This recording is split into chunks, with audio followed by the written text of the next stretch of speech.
Hello everyone, जय हिंद। चलिए हम आज का आर्टिकल करें और देखें कि हमारे पास आज रीडिंग के लिए कौन सा नया पिटारा खुलने जा रहा है और कौन कौन से वर्ड्स हैं हमारे पास जो हम नए सीखेंगे और कहाँ हमारी नॉलेज को थोड़ा और एक्सपैंड होने का जो है वो एक अवसर मिलेगा। तो आज का जो हमारा टॉपिक है वो है फेडरलिज्म पे। तो पहले ज़रा हम फेडरलिज्म को पहले पढ़ लें और फिर एक छोटी सी ड्राइंग देखेंगे जिसमें हम थोड़ा जो मुद्दा है उसके बारे में समझने की कोशिश करेंगे। लेकिन पहले थोड़ा ये पढ़ लेते हैं कि what is federalism. Federalism is a system. Federalism एक सिस्टम होता है ऑफ गवर्नमेंट, सरकार का, इन विच पावर इज डिवाइडेड, जिसमें पावर डिवाइडेड होती है between central authority and various constituent unit of the country. भाई जो फेडरलिज्म है वो एक ऐसा सिस्टम है जिसमें जो पावर है वो डिवाइडेड रहती है एक सेंट्रल बीच में और फिर बाकी जो एक कॉन्स्टिट्यूएंट यूनिट है कंट्री के। A federation has two level of government.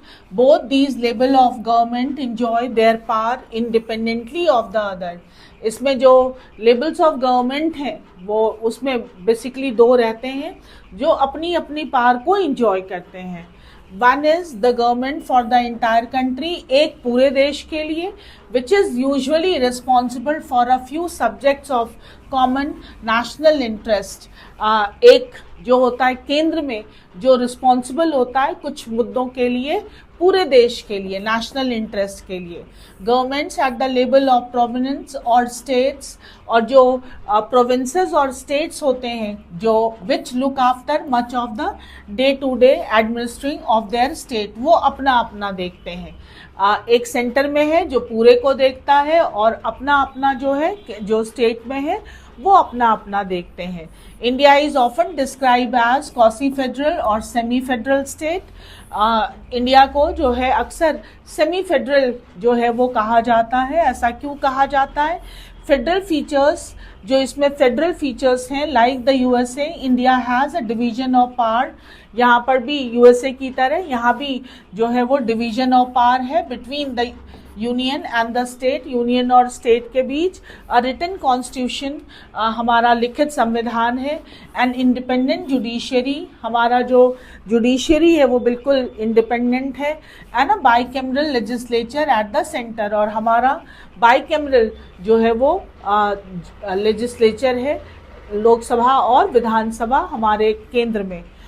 Unitary features, unlike a pure federation, लेकिन प्योर फेडरेशन के विपरीत India gives the centre stronger power. Bharat में देखिए जब यहाँ पर हम फेडरेशन पढ़ा था हमने तो टू लेवल ऑफ गवर्नमेंट और दोनों इंडिपेंडेंट और अपने अपने पावर एंजॉय करते हैं।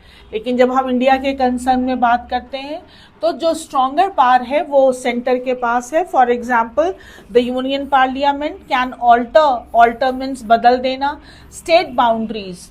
कैसे पता चलेगा कि सेंटर को ज़्यादा पावर है स्टेट को नहीं? तो जो सेंटर है वो स्टेट की बाउंड्रीज को बदल सकता है।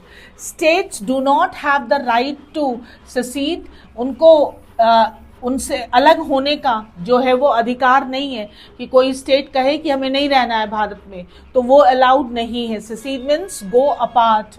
एंड ड्यूरिंग इमरजेंसीज और आपातकालीन स्थिति में India function almost like a unitary state, और आपातकालीन स्थिति में जो इंडिया है वो एक यूनिटरी स्टेट की तरह वर्क करता है। अब इसको अगर हम थोड़ा समझने की कोशिश करें, बहुत इजी है, आप 2 मिनट में समझ सकते हैं। देखिए एक हमारी केंद्र सरकार है जिसको हम सी द्वारा दर्शा रहे हैं। फिर हमारे पास स्टेट गवर्नमेंट है, अलग अलग पता ही होगा आपको, 28 स्टेट और 8 यूनियन टेरिटरी ये हैं। अब यहाँ पर जो स्टेट्स हैं यहाँ पे हमारे पास चीफ मिनिस्टर्स होते हैं, हर स्टेट्स के चीफ मिनिस्टर हैं। केंद्र में हमारे पास प्राइम मिनिस्टर हैं। अब ये जो केंद्र है ये अगर हम बात करें तो जितने भी हमारे स्टेट्स और यूटीआई हैं, केंद्र उन सब का एक साथ उन सब को देखता है। यानी सेंटर जो है वो सबके लिए है, पूरे देश के लिए है, लेकिन जो स्टेट्स हैं वो अपना अपना अपना अपना देखते हैं। अच्छा, सेंटर जो है वो स्टेट में, हर स्टेट में अपना एक जो है वो गवर्नर जो है वो वहाँ पर रखते हैं। अच्छा, चीफ मिनिस्टर और गवर्नर में जो बेसिक डिफरेंस है वो ये कि चीफ मिनिस्टर लोगों के द्वारा जो है वो इलेक्शन के द्वारा आते हैं, बट गवर्नर को जो है वो प्रेसिडेंट अपॉइंट करते हैं। यानी गवर्नमेंट जो गवर्नर है वो लोक मत के द्वारा नहीं आते हैं, ये आपको ध्यान रखना पड़ेगा।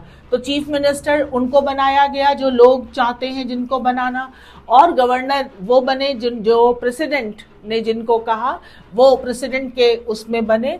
अब यहाँ पर अगर हम देखेंगे तो ये लोगों द्वारा चुने गए, चीफ मिनिस्टर लोगों के द्वारा चुने गए हैं, और जो गवर्नर हैं वो बेसिकली सेंटर को रिप्रेजेंट कर रहे हैं। अब हम इंडिया में अगर हम अभी देखें तो हमें ऐसा अक्सर या कभी कभी देखने को मिलता है कि गवर्नर के पास को थोड़ा जो है वो इंक्रीज किया जा रहा है, और जो स्टेट्स हैं, जो चीफ मिनिस्टर्स हैं, उनको थोड़ा सा जो है उनकी पावर को थोड़ा कम किया जा रहा है।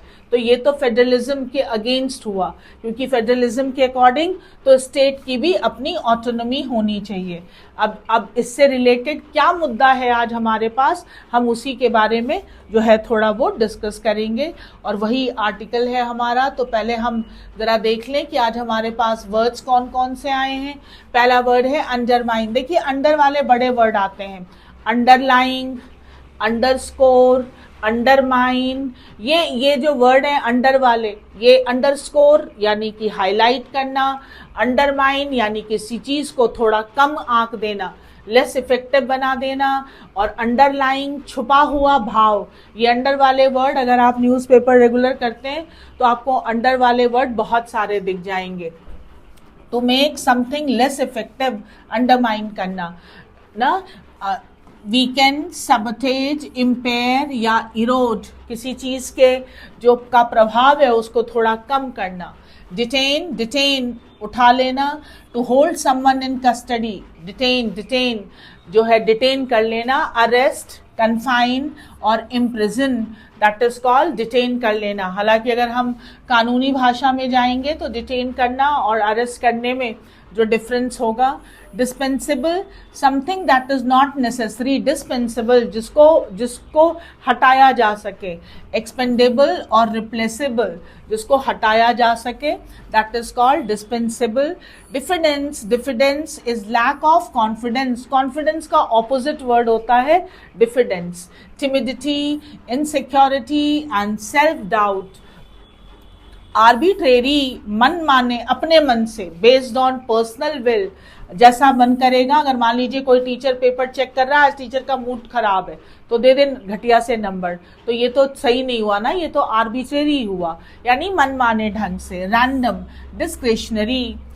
Avenue is a possible path या अपॉर्चुनिटी, एक अवसर। चैनल, रूट या pathway, that is called Avenue. acquittal, a judgment declaring not guilty। acquittal किसी एक ऐसा जजमेंट जिसमें किसी को निर्दोष बता दिया जाए, that is called acquittal। exoneration या क्लेरेंस दे देना। लॉफेयर, देखिए लॉ और वॉर और फेयर, ये मिलकर बना है लॉफेयर, यानी कि use of legal system, law को वॉर की टूल की तरह यूज करना, that is called lawfare. Use of legal system, laws as a weapon, जब आप कानून को किसी के लिए हथियार की तरह यूज कर लेते हो, that is called Lawfare. Legal warfare, judicial weaponisation, that is called legal warfare or judicial weaponization, that is called lawfare। This is a good word, lawfare। कानून को गलत वेपन या हथियार की तरह यूज करना, दैट इज कॉल्ड लॉफेयर। हमारे पास अच्छे वर्ड्स आए हैं। अब देखें जरा हमारा आज का मुद्दा क्या है, what is the main thing in article today, ताकि हम थोड़ा अपनी इंग्लिश रीडिंग को इम्प्रूव कर पाएँ। और एवरीथिंग, एक कहावत है कि Rome is not built in a day. तो अगर इंग्लिश इम्प्रूव करनी है तो अगर आप कहेंगे बस आज ही मैंने शुरू किया है, आज ही बस हो जाए, ऐसा नहीं है। It will take time. अगर आप शुरू से रीडर नहीं रहे हैं, अच्छा, तो अगर अब आप पढ़ना स्टार्ट करेंगे तो थोड़ा सा टाइम दीजिए। धीरे धीरे जो है वो समझ में आना स्टार्ट होता है। Jumping from from here to there is not going to solve your problem, so just have patience. Topic है लॉ फेयर पॉलिटिक्स। ये जो लॉ को जो हथियार की तरह यूज किया जा रहा है, ऐसी पॉलिटिक्स, ऐसी राजनीति। Federal principles must not be undermine in the name of, जो फेडरल प्रिंसिपल है, जो सत्ता का जो एक विकेंद्रीकरण है, उसके सिद्धांतों को नहीं यूज करना चाहिए एज अंडरमाइन, कम करना या उसके प्रभाव को कम करना इन द नेम ऑफ, किस चीज के नाम पर? In the name of probity. Probity का मतलब सत्यनिष्ठा। सत्यनिष्ठा के नाम पर आप इसको जो है वो अंडरमाइन ना करें, फेडरल प्रिंसिपल को अंडरमाइन ना करें। 3 बिल्स, जो 3 बिल आए हैं, इंक्लूडिंग, अब ये सेंटेंस, ये सब्जेक्ट यहीं पे रुक गया है, अगला आ गया है, including 1 for a constitutional amendment, जिसमें से एक कॉन्स्टिट्यूशनल अमेंड के लिए भी है, संवैधानिक अमेंडमेंट भी किए जा सकते हैं, बदलाव। तो 3 बिल्स इंट्रोड्यूस, अब ये यहाँ पर आया इंट्रोड्यूस, हरिडली, उसको जो इंट्रोड्यूस किया गया, प्रस्तावित किया गया, हरिडली बड़ी जल्दीबाजी में, बाय द सेंटर, केंद्र के द्वारा, towards the end of, towards कब किया गया? Towards the end of the parliament session, जो पार्लियामेंट सत्र चल रहा था उसके अंत में बड़ी तेजी से, हरिडली उसको उन बिलों को, इन 3 बिलों को, जिसमें एक शामिल है कॉन्स्टिट्यूशनल अमेंडमेंट वाला, उसको प्रस्तावित किया गया। आर ये जो बिल हैं, आर परपेटली, जो what is the meaning of perpetrated? जो लगता हो कि सही है लेकिन वो कोई जरूरी नहीं है कि वो सही हो। परपेटली मीन जिसका जो ऐसा प्रतीत होता है, टू इम्प्रूव प्रोबिटी, सत्यनिष्ठा, एंड अकाउंटेबिलिटी, जवाबदेही। किसके लिए? For the prime minister, chief ministers and ministers, इनके लिए जो आया है। मीन टू इम्प्रूव, वो इम्प्रूव करेगा, वो बिल, ऐसा प्रतीत होता है वो बिल इम्प्रूव करेंगे सत्यनिष्ठा एंड अकाउंटेबिलिटी फॉर, ये इनके लिए जो है वो बिल है। दे विल लूज, ये जो प्राइम मिनिस्टर, चीफ मिनिस्टर और जो है एंड मिनिस्टर्स, ये लूज कर देंगे, खो देंगे देयर पोजीशन, अपना पद, इफ एनी ऑफ देम, अगर उनमें से कोई भी, इज डिटेन्ड, अगर उनको गिरफ्तार किया गया, बाय अ लॉ इन्फोर्समेंट, जो कानून जो लागू करते हैं उन एजेंसीज के द्वारा, इन कनेक्शन विद, किस चीज के कनेक्शन में? विद एन ऑफेंस, एक ऐसे अपराध के लिए, दैट इज पनिशेबल, जो दंडनीय है, विद इम्प्रिजनमेंट, और जिसमें सजा भी हो, ऑफ 5 years, 5 साल की, और मोर।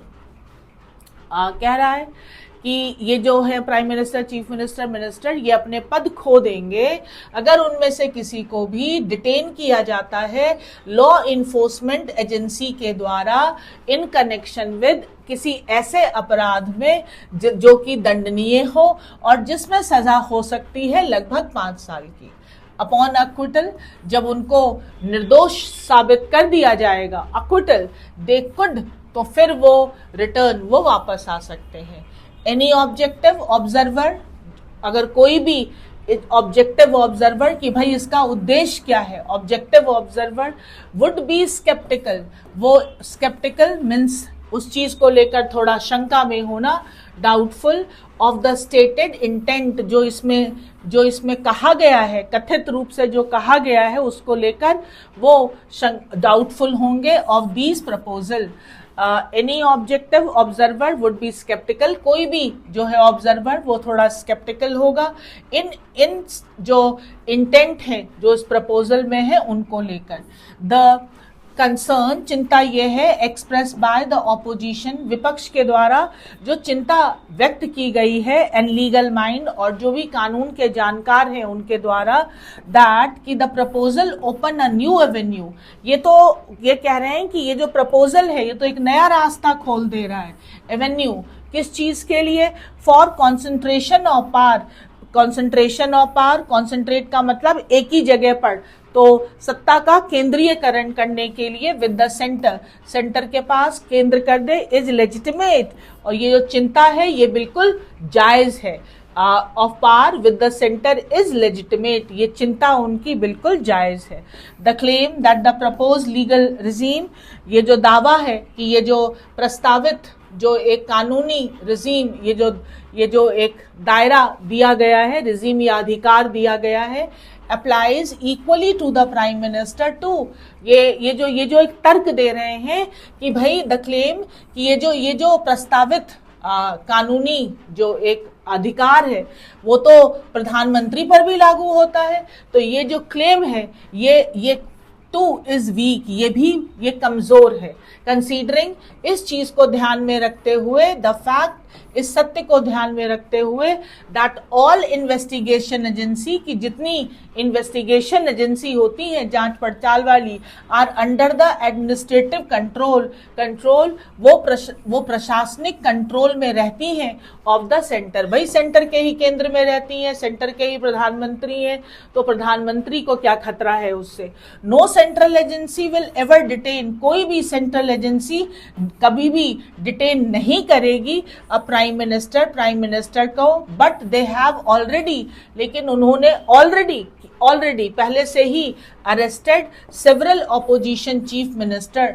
वही कोई भी जो कह रहा है कि कोई भी agency, central agency prime minister को अरेस्ट नहीं करेगी, लेकिन ऑलरेडी वो बहुत सारे चीफ मिनिस्टर को तो अरेस्ट कर चुकी है। व्हेन व्यूड, जब इसको देखा जाएगा, against the backdrop of the pattern, अगर इस परिदृश्य में ये जो पैटर्न है, इस बैकड्रॉप में अगर देखा गया, ऑफ द फंक्शनिंग की कैसे कार्य करती हैं, ऑफ सेंट्रल एजेंसी, जो केंद्रीय एजेंसियां हैं, सच एज, जैसे कि उदाहरण के लिए enforcement directorate and the central bureau, यानी कि CBI investigation, the real intent of the new proposal, तो जो हमारा ये जो नया प्रपोजल जो आया है, real intent of new proposal by the centre, जो केंद्र के द्वारा, अपीयर्स टू बी, तो ऐसा प्रतीत होता है, टू एम्पावर इटसेल्फ, कि वो खुद को और पावर देना चाहते हैं, विथ स्वीपिंग, सब स्वीपिंग, सारे पावर उनके पास हो, एंड आर्बिट्रेरी, और एकदम मनमाने ढंग के powers which can be use against political rival, जिसको वो अपनी राजनीतिक प्रतिद्वंद्विता के लिए यूज करेंगे। देखिए जो मेन इंटेंट है प्रपोजल का, इस जो 3 बिल हैं जिसमें से एक संवैधानिक अमेंडमेंट के लिए भी है, वो ऐसा प्रतीत होता है कि ये केंद्र ने खुद को स्वीपिंग सब सारे पावर ले ले और अपने मनमाने ढंग से पावर ले ले, जो फिर वो यूज करेंगे अपने राजनीतिक जो उनके प्रतिद्वंदी होंगे उनके खिलाफ। The police are eager to arrest, और पुलिस तो पहले से ही एकदम तत्पर बैठी है अरेस्ट करने के लिए। द इंक्रीजिंग डिफिकल्टी, तो ये जो बढ़ती हुई कठिनाई है इन ऑब्टेनिंग बेल में, जो अगर किसी को गिरफ्तार कर लिया गया तो जो बेल है वो भी मिलना बहुत मुश्किल है, ड्यू टू हार्श प्रोविजन, क्योंकि बहुत ही कठिन प्रावधान है इन लॉज, कानून में, सच एज, जैसे कि किस में, the prevention of money laundering act, जो पैसों का मनी लॉन्ड्रिंग वाला जो घोटाला है पैसों को लेकर, उस एक्ट में, and unlawful activities prevention act, और जो अनलॉफुल एक्टिविटीज प्रिवेंशन एक्ट है, इन सब में, ये सब जो है इनमें बेल लेना भी बहुत ही कठिन है। As well as judicial diffidence और जो हमारी न्यायिक प्रणाली है वो इतनी कॉन्फिडेंस नहीं है इन ग्रांटिंग बेल, वो बेल देने में इतनी कॉन्फिडेंट नहीं है, इज मेकिंग, और वो बना रही है लिबर्टी,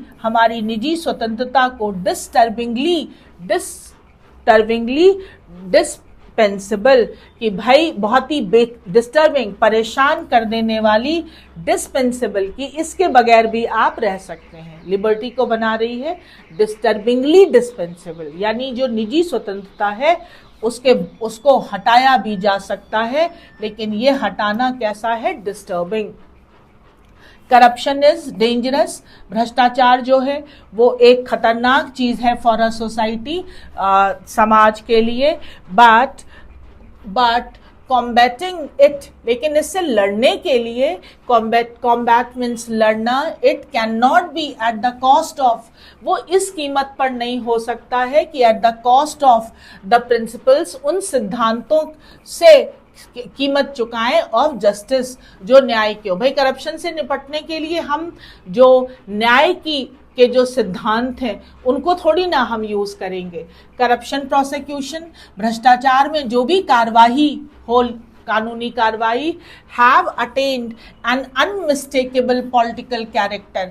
अब ये जो भ्रष्टाचार में जो कार्रवाई चलती है वो बिल्कुल कोई संदेह नहीं है कि अब इसमें राजनीति मिल गई है। इन रिसेंट ईयर, हाल के सालों में, the pattern of an individual, ये जो एक पैटर्न है कि और इंडिविजुअल बीइंग अ टारगेट, उसको टारगेट किया जाता है ऑफ इन्वेस्टिगेशन, जांच पड़ताल का, व्हेन इन द ऑपोजिशन, जब कोई भी जो है, जो पैटर्न जो है कि कोई भी इंडिविजुअल अगर विपक्ष में है तो उसके खिलाफ इन्वेस्टिगेशन होती है, बट वो नहीं रहती है नो लॉन्गर, वंस एक बार ही और she switches sides to the Bharatiya Janata party, लेकिन अगर एक बार वो साइड बदल ले और बीजेपी में चला जाए तो फिर उस पर कोई भी इन्वेस्टिगेशन नहीं रहता है।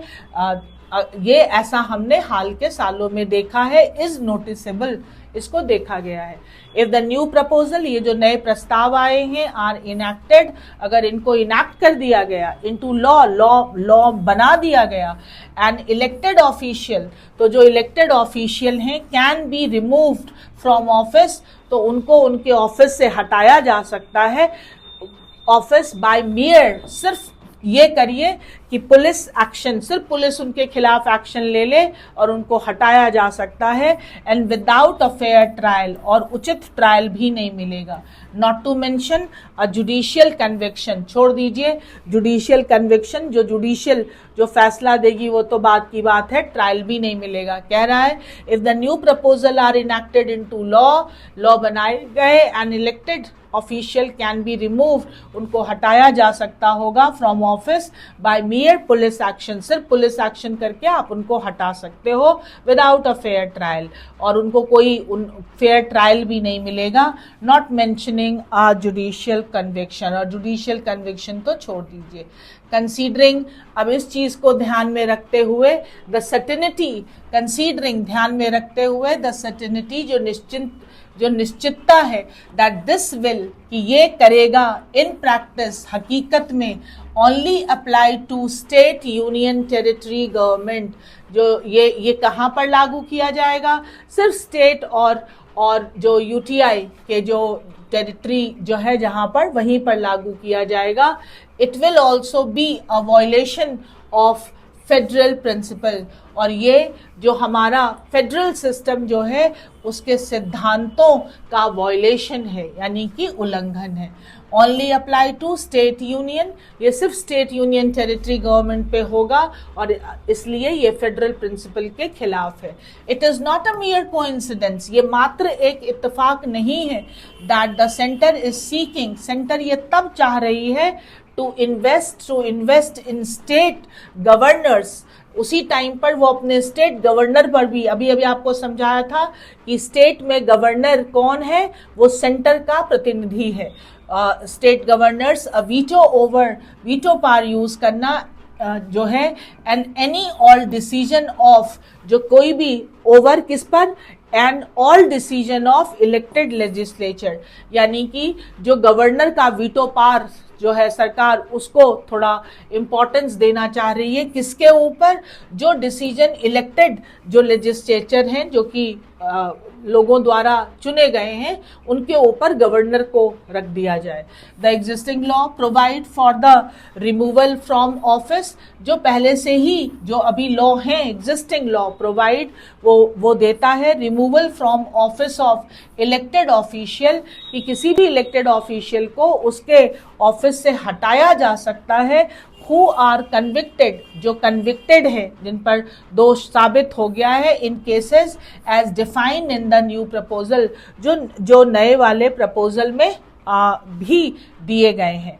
These proposal amount to holding, लेकिन ये जो प्रपोजल हैं ये amount to holding someone guilty, लेकिन ये प्रपोजल जो है किसी को गिल्टी, दोषी मानेंगे अंटिल प्रूवन इनोसेंट, जब तक वो इनोसेंट साबित नहीं हो जाता।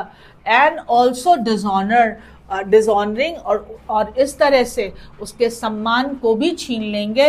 The verdict of the people, जो लोगों ने अपना फैसला सुनाया उनको चुन के, हु इलेक्टेड देम, जिन्होंने उनको चुना।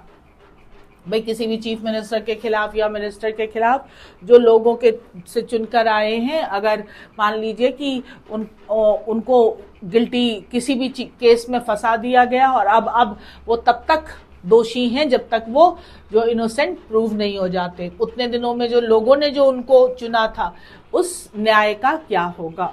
तो ये था गवर्नमेंट का जो नया बिल आया है प्रपोजल, जिसमें एक ये है कि किसी पर भी जो है अगर कोई भी ऐसा आरोप है जिससे कि उनको 5 साल तक की जो है वो सज़ा हो सकती है, तो जेल हो सकती है या पनिशेबल है, तो उनको वो अपना पद जो है वो खो देंगे, और फिर वो अगर निर्दोष साबित हुए तो आ जाएंगे। तो this is a clear indication of what exactly government wants.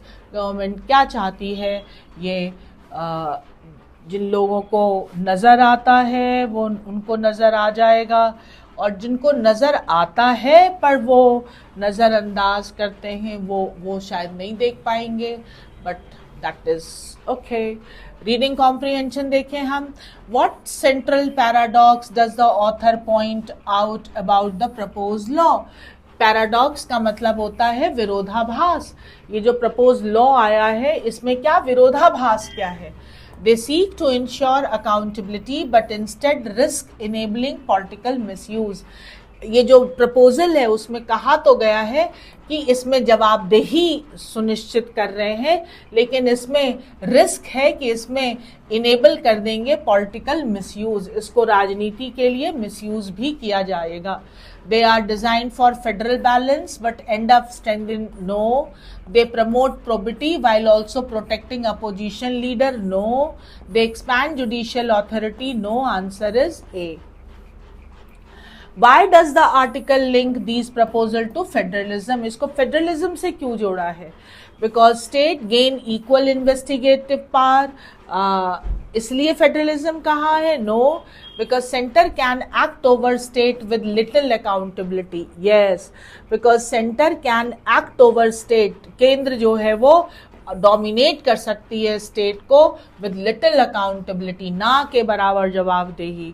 Because state can veto such central laws, no. Because federal principle strengthening with uniform rules, no. That is be, because centre can act over state with little accountability. The pattern of agency functioning mentioned in the article reveal increasing reliance on judiciary for probity in public life. The pattern of agency functioning mention, जो agencies की बात की है उस CBI वगैरह की, तो उसको क्यों जिक्र किया है? Increasing reliance on judiciary, no. Unequal targeting of opposition leader while sparing defector to the ruling party, yes. इसीलिए उनका जिक्र किया गया था कि जो सत्ता में होते हैं उन पर वो उतना नहीं जो कार्रवाई करती हैं, लेकिन विपक्ष में हो तो करती हैं। Growing autonomy of state in investigative matter, no. And strengthening of accountability दो इंडिपेंडेंट इंस्टीट्यूशन, नो।